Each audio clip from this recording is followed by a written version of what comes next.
அன்பார்ந்த YouTube channel நேயர்களுக்கு எனது வணக்கத்தை தெரிவித்துக் கொள்கிறேன். இதே இந்த இடத்துல லக்கணம், இப்போ இந்த துலா லக்கணத்துக்கு விருச்சிக லக்கணத்துக்கு வரோம். விருச்சிக லக்கணத்தில் செவ்வாய் லக்கணாதிபதி 7லேருந்து லக்கணத்தை பார்க்குது, லக்கணத்தை மாந்தி. அப்போ இந்த மாந்தி இந்த இடத்துல இருக்கிறது எப்போ வர்றப்பெல்லாம் மாந்தி லக்கணத்தோட கன்னியா லக்கணத்துக்கு மாந்தி தொடர்பு, இங்கே மிருச்சிக லக்கணத்துக்கு வந்தால் மாந்தி லக்கணத்தில் தொடர்பு, இங்கே வரும்பொழுது தொடர்பு, இங்கே அப்போ 4 லக்கணத்துக்கு மாந்தி தொடர்பு. நீங்கள் ஒரு கால்குலேஷன் பண்ணி பாருங்கள். 4 லக்கணத்தில் பிறக்கிறப்ப ராகுகேது தோஷம் தொடர்பு வருது, 4 லக்கணத்தில் பிறக்கிற குழந்தைங்களுக்கு மாந்தி தொடர்பு வருது, 4 லக்கணத்தில் 5 லக்கணத்தில் பிறக்கிறவங்களுக்கு செவ்வாய் தொடர்பு வருது. அப்போ இந்த 12 கட்டங்களில் லக்கணம் மாறுறப்ப என்னென்ன தோஷம் எப்படி வேலை செய்யுதுங்கிறத எடுத்துக்கணும். அதை வச்சு தான் அந்த குழந்தையினுடைய யோக பலன்களை நாம் எடுத்துக்கணும். பொதுவாக குரு உச்சம் பெற்ற ஜாதகன் இவன் சிறப்பாக இருப்பான் அப்படிங்கிறதெல்லாம் நம்ம எடுத்துக்க முடியாதுங்க. இப்போ இந்த லக்கணத்துக்கு குரு உச்சம், கன்னியா லக்கணம், லக்கணாதிபதி உச்சம் ஆனால் மறைகிறார், அப்போ அதுக்கு ஒரு பலன். இதே லக்கணத்துக்கு இப்போ 7ஆம் இடத்து அதிபதி புதன் வலுப்பெற்று இருக்கார், பத்திர யோகம், அதுக்கு ஒரு பலன். இதே லக்கணத்துக்கு 9ஆம் இடத்து அதிபதி, இந்த தனுசு லக்கணத்துக்கு எடுத்துக்கிட்டோமா, பாக்கியாதிபதி 7லேருந்து லக்கணத்தை பார்க்குறார், பாக்கியாதிபதியும் அஷ்டமாதிபதியும் சேர்றாங்க, அப்போ 7, 8, 9 சேர்றாங்க. இதுக்கு என்ன பலன் அப்படிங்கிறத எடுத்துக்கணும். அப்போ பலன் எடுக்கிற சூட்சுமா இதுதான். ஒரு லக்கணத்துக்கு அந்த பாவம் எப்படி தொடர்பு கொள்ளுது, அந்த கிரகம் ஒரே இடத்துல இருந்தாலும் எப்படி தொடர்பு கொள்ளுது அப்படிங்கிறது. இது ஆனி மாத பலன்கள். இப்போ இன்னும் 2 நாளில் இங்கே வெள்ளிக்கிழமை சூரியன் கரெக்டாக ஆடி 1ஆம் தேதி சூரியன் இங்கே புனர்பூசம் 4ஆம் பாதத்துக்கு வந்துடுவார். அப்போ சூரியன் இங்கே வந்துடுவார். அந்த 6 to 8 பிறக்கிறப்ப இதே லக்கணம் குரு சூரியன் சேர்க்க, அப்போ என்ன பலன் அப்படிங்கிறத எடுத்துக்கணும். அதுக்கு அடுத்தது இங்கே வர்றப்ப என்ன பலன் அப்படிங்கிறது. இப்படி லக்கணம், அந்த மாதம், அந்நாள், இதை வச்சு தான் தோஷம் யோகம் இந்த பலன்களை நீங்கள் தெளிவாக எடுத்துக்கொள்ள வேண்டும். இன்னும் 1.5 வருடம் சனி இங்கே தான் இருப்பார். இந்த சூரியன் இங்கே இருந்தாலும் சரி, இங்கே இருந்தாலும் சரி, இங்கே இருந்தாலும் சரி, இங்கே இருந்தாலும் சரி, இங்கே தான் இருக்கும். இப்போ இந்த லக்கணத்தில் பிறந்த பிள்ளைக்கு ஒரு பலன் எடுப்போம். 1, 2, 3, 4, 5 6ஆம் வீட்டுக்கு சூரியன் புதன் சனி இதெல்லாம் பார்வை. 6ஆம் வீட்டை பாவிகள் பார்த்தா அவனுக்கு எதிலும் வெற்றி எதிலும் ஜெயம் அப்படிங்கிறத எடுத்துக்கணும். அப்போ இந்த குழந்தை பிறந்த நேரம், இவனுடைய தந்தை, இந்த ஜாதகனுடைய தந்தை ஆணோ பெண்ணோ, இந்த குழந்தையினுடைய தந்தை இடமாற்றம் ஏற்படுவார், உத்தியோகத்தில் தொழிலில் மாற்றம் ஏற்படும் அப்படிங்கிற ஸ்தான பலத்தை நீங்கள் முதல்ல எடுத்து பழகிக்கணும். அல்லது இந்த குழந்தை பிறந்த நேரம் தந்தை அருகில் இல்லை, இந்த குழந்தைக்கு வெளியூரில் இருந்து தந்தை இப்போ வெளியூரில் இருக்கார், இந்த குழந்தை பிறந்த பின்னாடி தான் வந்து பார்த்தார், இப்படிங்கிறதையும் நீங்கள் எடுத்துக்கலாம். இப்படி பல விஷயங்களை இந்த குழந்தையை சுற்றி இந்த ஒரு லக்கணத்தை வச்சு தாய்மாமன், உடன்பிறப்புகள், இந்த மாதிரி விஷயத்தெல்லாம் ஓரளவுக்கு தோராயமாக எடுத்துக்கக்கூடிய வழிவகைகள் ஜோதிடத்தில் இன்னும் கொஞ்சம் இருக்குது. அதெல்லாம் எடுத்துக்கணும்.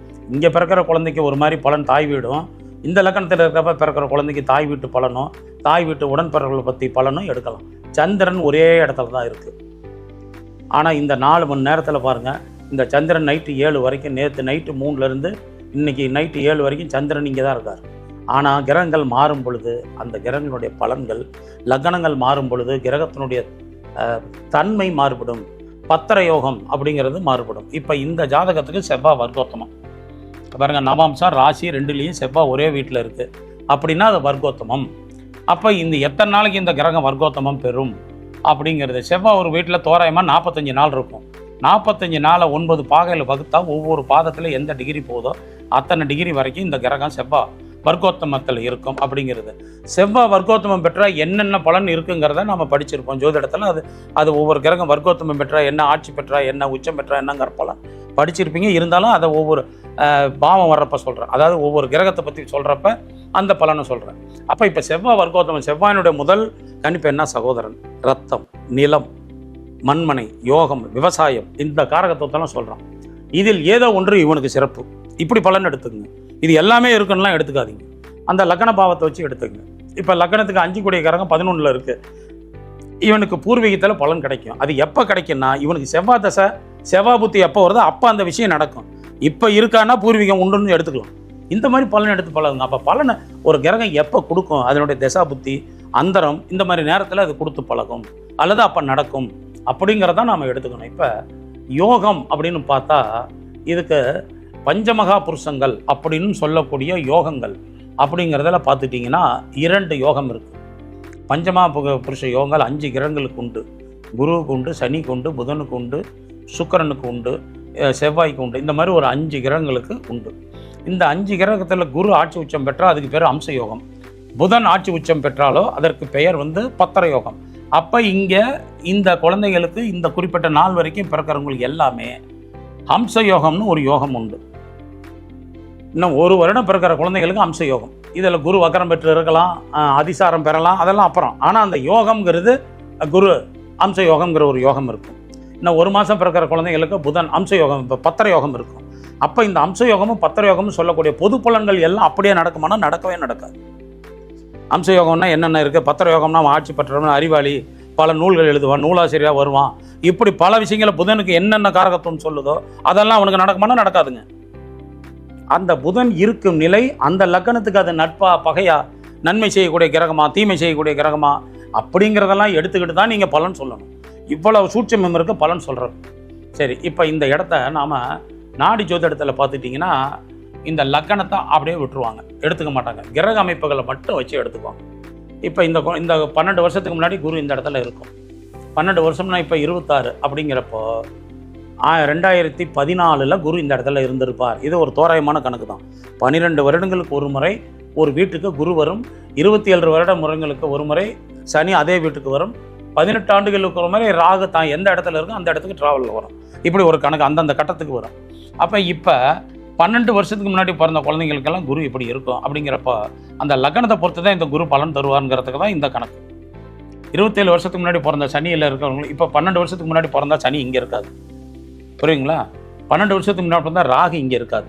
அப்போ குருவுக்கு மட்டும்தான் அந்த 12 வருடம், ராகுவுக்கு 18 ஆண்டு, சனிக்கு 27 ஆண்டுகள். இப்படி ஒரு கணக்கு வச்சுக்கணும். அந்தந்த கட்டத்துக்கு கிரகம் மீண்டும் வருவதற்கு இத்தனை ஆண்டுகள் ஆகும். அந்தந்த கட்டத்துக்கு இப்போ சனி மீனத்தில் இங்கே இருக்குன்னா மீண்டும் இந்த மீனத்துக்கு வரதுக்கு இன்னும் 27 வருஷம் ஆகும்.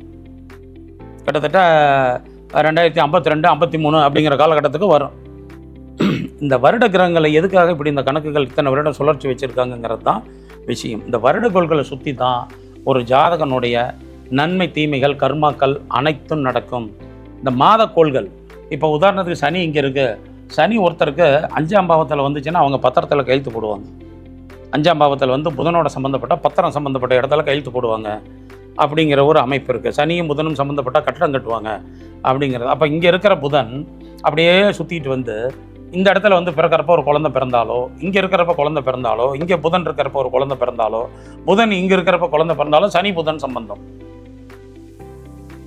அந்த மாதிரி இருக்கிறப்ப பிறக்கிற குழந்தைங்களுக்கு பலன் நாம் அப்படி எடுத்து பழகிக்கணும். அப்போ இதுதான் ஒருத்தர் ஜாதகத்தில் பலன்களை எடுத்து பழகும் விதம். சரி, இந்த இடத்துல இந்த திதி கரணம் நாமயோகம் இந்த மாதிரி விஷயங்களை எங்கே வந்து பலன் கொடுக்குது அப்படிங்கிறது தான். இப்போ திதிங்கிறத திதி சூனியம்னு ஒரு இடத்துல போட்டிருப்பாங்க. இந்த திதிக்கு இந்த கிரகங்கள் சூனியம் அப்படிங்கிறது. இப்போ நாம் திதி சூனியத்தை பலன் எடுக்கிறப்ப பலர் விதமாக சொல்கிறாங்க. அது ஜாதகர்கள் ஜோதிடர்கள் அவங்க எடுத்துக்கிற கருத்தை பொறுத்து. ஆனால் என்னை பொறுத்தவரைக்கும் நான் என்ன சொல்கிறேன், திதி சூனியம்ங்கிறது எந்த விஷயத்துக்காக உருவாக்கப்பட்டது. ஒரு காரியம் செய்யும் பொழுது இன்றைக்கி ஒரு திதி இருக்குன்னா அந்த திதிக்கு இந்த ராசி சூனியம்னு இருக்கும். அந்த ராசி சூனிய திதியில் சந்திரன் இருக்கும் பொழுது தொடங்கும் காரியம் விருத்தி அடையாது. திதி சூனியம் முக்கியமாக பலன் தருவது இதற்கே தான். ஒரு திதி இப்போ நடக்கிறோம், இன்றைக்கி ஒரு திரையோதசி திதி அப்படின்னு வச்சுங்க. திரையோதசியில் ஒரு காரியம் தொடங்குறப்போ திரையோதசி திதியில் சிம்மமும் ரிஷபமும் திதி சூனியம் பெறக்கூடிய ராசிகள். அந்த சிம்மத்தில் சந்திரன் இருந்தாலோ அல்லது அந்த ரிஷபத்தில் சந்திரன் இருந்தாலோ அல்லது இப்போ ஒரு புதன் இருக்குது, ஒரு கட்டடம் தொடங்குகிறோம், ஒரு பத்திரப்பதிவு தொடங்குறோம், அப்போ புதன் அந்த இடத்துல இருக்குன்னா திதி சூன்யத்தில் இருக்குன்னு அர்த்தம். அந்த நேரத்தில் திதி சூன்யம் பார்க்கலாம். இந்த காரியம் தொடங்கினா பின்னாடி பிரச்சனை வருங்கிறது அவனுக்கு எவ்வளோ யோகம் இருந்தாலும். அப்போ திதி சூன்யம் மாறுறப்ப என்ன பண்ணும், திரையோதசி திதியை மாற்றி அடுத்த நாளில் பண்ணலாம், சதுர்த்தசி திதியில் பண்ணலாம், அடுத்த துவிதி திதியில் பண்ணலாம். அப்போ அந்த இடத்துல வர்றப்போ இந்த கிரகம் அந்த சிம்மத்திலையும் ரிஷபத்திலையும் இருக்க கிரகம் திதி சூன்யத்தை விட்டு மாறுபடும். இதுக்கு தான் எடுத்துக்கணும். அதை விட்டுட்டு நாம் என்ன பண்ணுறோம், இந்த இடத்துல இப்போ ஒரு கிரகம் ஆட்சி, சுக்கிரன் ஆட்சி பெற்று இருப்பார், இங்கே சூரியன் ஆட்சி பெற்றிருப்பார். சூரியன் திதி சூன்யத்தில் மாட்டிடுச்சு, சுக்கிரன் திதி சூன்யத்தில் மாட்டிடுச்சு, இல்லை இங்கே இருக்கிற கிரகம் திதி சூன்யத்தில் மாட்டிடுச்சு, அதனால் அவனுக்கு அது பலன் தராதுங்கிறத எடுத்துக்கிறதெல்லாம் நடைமுறைக்கு சரியாக வருவதே இல்லை. அது அனுபவத்திலே நடைமுறையிலே சரியாக வருவதில்லை. திதி சூன்யம் அப்படிங்கிற விஷயத்த நம்ம இதற்கு எடுத்துக்கலாம். பலன் பார்ப்பதற்கு அது உங்களுடைய விருப்பம். அதை ஏற்றுக்கிறதோ நம்பிக்கையாக பார்த்துக்கிறதோ இல்லை உங்கள் ஜாதகருடைய அவங்களுடைய நம்பிக்கையை சார்ந்து தான். ஜோதிடமே அவங்க நம்பிக்கை சார்ந்தது. இதெல்லாம் ஏன் சொல்கிறேன் அப்படின்னா இதுக்கு அடுத்தது கரணம். இந்த கரணங்கள் திதிகள் பாதி கரணம் என்பார்கள். அந்த கரணம் மாறுபடும். ஒரு திதி ஒரு நாளைக்கு ஒரு 24 மணி நேரம் இருக்குது அப்படின்னா அதில் 12 மணி நேரத்தில் கரணமாக வரும். அந்த கரணம் மாறுபடும். இப்படி ஒவ்வொரு விஷயத்திலையும் ஒரு சூட்சுமத்தை ஜோதிடம் புகுத்தி இருக்கு.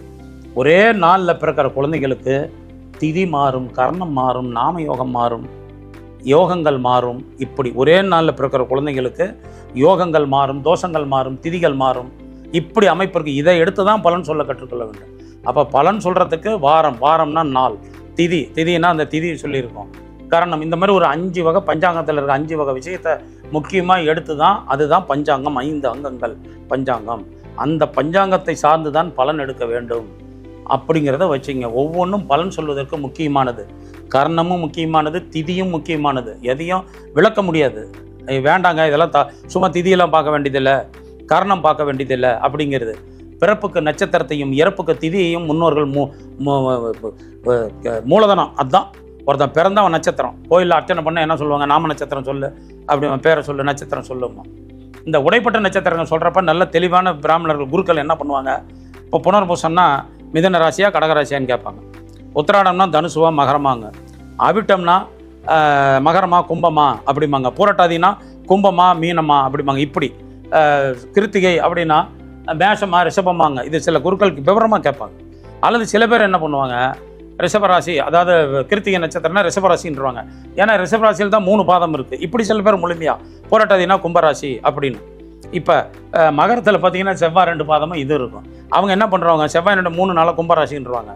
ஆனால் இந்த அர்ச்சனை பண்ணுறதுக்கு இப்படி சொல்லிக்கிறாங்க. அதெல்லாம் இது. ஆனால் இப்படி விவரமானவங்க இப்படி தான் கேட்பார்கள். நட்சத்திரத்தை, இந்த உடைப்பட்ட நட்சத்திரங்கள் சொல்கிறப்ப அது என்ன ராசி அப்படின்னு கேட்பாங்க. அப்போ நீங்கள் ஒரு பலன் சொல்கிறதுக்கு எதை பயன்படுத்தணுங்கிறத எடுத்துங்க. திதி எந்த இடத்துல பயன்படுத்தணும், கரணம் எப்படி பயன்படுத்திக்கணும், நாம யோகத்தை எப்படி பயன்படுத்திக்கணும் அப்படிங்கிறதுக்கெல்லாம் காரணங்கள் உண்டு. எந்த இடத்துல நாம யோகம் பயன்படும், கரணம் எந்த இடத்தில் பயன்படும், கரணத்தை எப்படி செயல்படுத்துவது, திதியை, யோகமான திதிகளை எப்படி வலுப்படுத்துவது. திதி என்பது ஒரு காரியம் செய்வதற்குத்தான், ஒரு சுபகாரியம். எந்த சுபகாரியம் செஞ்சாலும் திதி அவசியம். அஷ்டமி திதியில் கூட சில காரியங்கள் செய்யலாம், நவமி திதியில் சில காரியங்கள் செய்யலாம். தொழிலுக்கு தசமி திதி இன்னும் வேறு சில காரியங்களுக்கும் பயன்படுது. ஆனால் பொதுவாக என்ன சொல்கிறாங்க? பஞ்சமி திதி, சஷ்டி திதி எல்லாருக்கும் முழு யோகமானது அப்படின்னு சொல்கிறாங்க. பஞ்சமி திதி முழு பரிசுத்தமான, அதாவது அது முழுமையான யோகம் பெற்ற திதிங்கிறாங்க. அது தேய்பிரையாக இருந்தாலும் சரி, வளர்பிறையாக இருந்தாலும் சரி. வளர்பிறை என்பது சுக்லபட்ச பஞ்சமி என்பது முழு யோகம். இந்த சுக்லபட்ச பஞ்சமி திதி சில நாட்களில் வந்தால் இன்னும் யோகம். அதெல்லாம் அப்புறம் நம்ம திதி கரணத்தை வச்சு பலன் எடுக்கிறப்ப போய்கள். இந்த பலன் எடுப்பது ஒரு நாளில் பிறக்கும் குழந்தைகளுக்கு லக்னம் மாறுபடும் பொழுது அங்கே எப்படி யோகங்கள் மாறுபடுகிறது, தோஷம் எப்படி மாறுது, அது எப்படிப்பட்ட பலனை கொடுக்குது, அல்லது நாம் அதிலிருந்து எப்படி பலன் எடுத்துக்கொள்ள வேண்டும் அப்படிங்கிறத பொறுத்து தான் இது. இப்போ இந்த சுக்கிரன் கேது இதே இடத்துல தான் இருக்கும். ஆனால் இந்த மிதுன லக்கணத்தில் சுக்கிரன் கேது இருக்கிறப்ப அது சில பாதிப்புகளை தரும். அவனுக்கு தாம்பத்திய வாழ்க்கையில் பிரச்சனை தரும், கணவன் மணி உறவுல பிரச்சனை தரும், அல்லது காதல் வகையில் பிரச்சனை தரும். இப்படிப்பட்ட அமைப்புகளை எடுத்துக்கலாம். இது மிதுன லக்கணத்துக்கு பொருந்தும், கன்னியா லக்கணத்துக்கு பொருந்தும். ஏன்னா 12ஆம் பாவம் அயன சயன சுகம். இப்படி அதே இங்கே இருக்கிறப்ப லாபத்தை கொடுக்கும். இதே சுக்கிரன் கேது லாபம் அப்படிங்கிற விஷயத்தை எடுத்துக்கலாம். இதே இங்கே இருக்கிறப்ப 10ல் சுக்கிரன் கேது 12ஆம் இடத்து அதிபதி 10ல் இருக்காரு, 12ஆம் இடத்த கேது பார்க்குறாரு, வெளியூர் ஜீவனம் அப்படிங்கிறத எடுத்துக்கணும். லக்னத்தில் சுக்கிரன் இருக்க பிறந்தவன் அழகன், பெண்ணாக இருந்தால் அழகி அப்படிங்கிறது. இது ஒற்றைப்படையாக இருந்தால் ஆணாகவும், இரட்டைப்படையாக இருந்தால் பெண்ணாகவும் எடுத்துக்கொள்ளலாம்.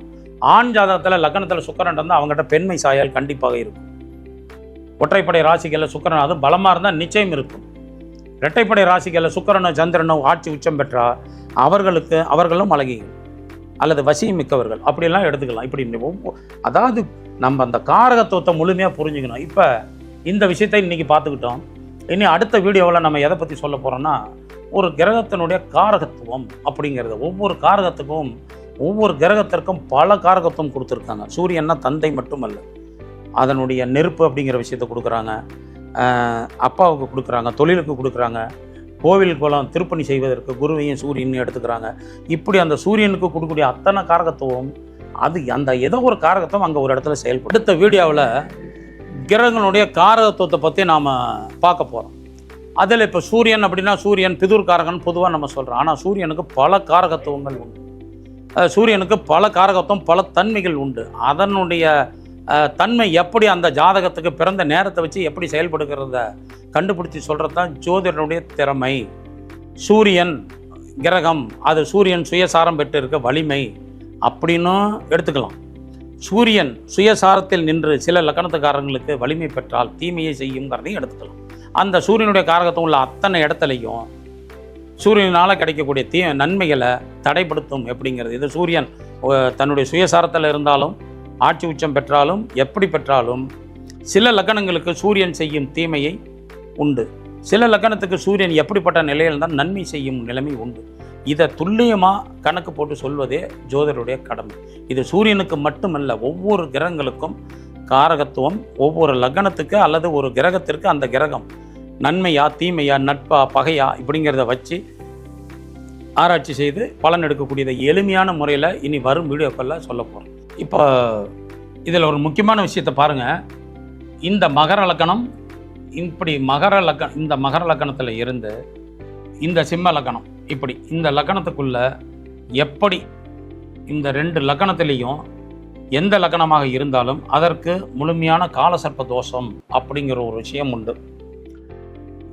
இப்போ இந்த லக்கணத்தில் இருக்கிறப்ப அதுக்கு காலசர்ப்ப தோஷம் கிடையாது. காரணம் என்னென்னா எல்லாமே ராகு இதுக்கு வெளியே இருக்குது. காலசர்ப்ப தோஷம் உள்ளது தான். ஆனால் லக்கணத்துக்கு வெளியே 2 கிரகங்கள் இருக்குது. அப்போ லக்கணத்தோடு சம்மந்தப்பட்டு அனைத்து கிரகங்களும் அதுக்குள்ளே அடிப்பட்டால் தான் முழுமையான காலசர்ப்ப தோஷம்.